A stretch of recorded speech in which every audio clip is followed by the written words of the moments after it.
ugliness in the life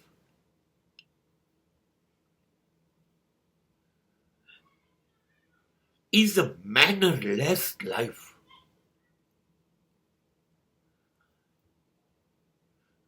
You must live beautiful life with absolute beauty.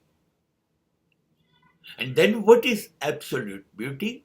Only external beauty? Yes, external beauty is also necessary to avoid ugliness.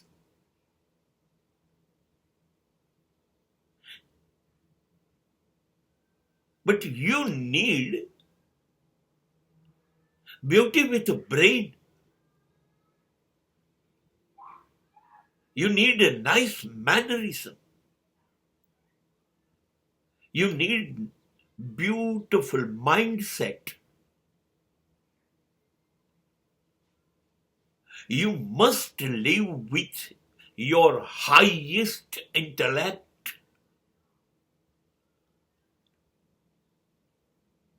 You must prove your all lovely emotions. All these factors are highly related with the beauty concept.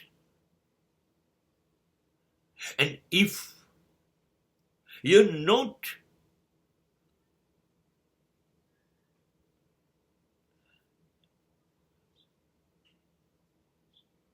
worried about all these factors, means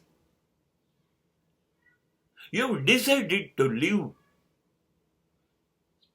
with your all ugliness.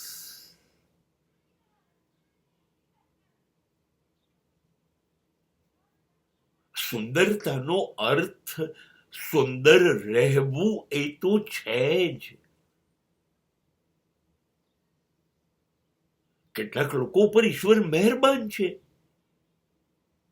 પહેલેથી ચહેરો સુંદર જોતાની સાથે જ આકર્ષણ ઊભું થઈ જાય એવી આંખો, એવા નાક, એવું કપાળ, એવા હોઠ, એવું શરીર.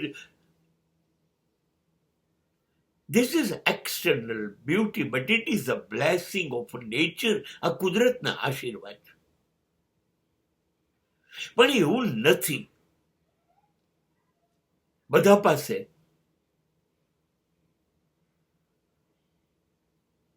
તો શું? હા, તો એણે પોતાની અંદરનું સૌંદર્ય પ્રગટ કરવું જોઈએ. અને જેનાથી દુનિયામાં એક પાગલપન પેદા થશે. એવું અંદરનું સૌંદર્ય કયું હોઈ શકે એ પહેલા શોધવું પડે. એ છે તમારો સ્વભાવ, નેચર. એ કેવો છે? ત્યાર પછી તમારું લાગણીઓનું વિશ્વ કેવું છે? બસ તમે અત્યંત લાગણીશીલ છો, તમારો સ્વભાવ એવો છે નિસ્વાર્થી, સહજ, સરળ, નિર્દોષ, પ્રેમ પૂર્વકનો, ગમે તેની જોડે મદદમાં ઉભા રહી જવા વાળો. લાગણીથી તમે કોઈના પણ દુઃખમાં, પીડામાં પોતે ગોઠવાઈ જાઓ છો, ઠલવાઈ જાઓ છો. આ તમારું આંતરિક સૌંદર્ય છે.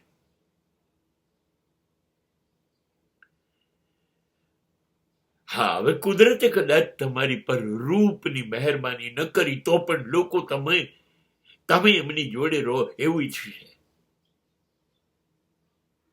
પણ મને ઘણા લોકો ઈરાદાપૂર્વક કદરૂપા થઈને ફર્યા કરે.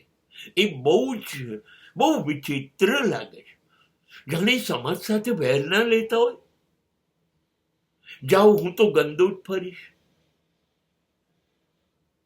મારી સામું તમે જોશો, નજર પડી જશે તો તમને ચીતરી ચડશે. હું ખરાબ કપડાં જ પહેરીશ? નહીં નહીં નહીં. હા, છે, એવા લોકો છે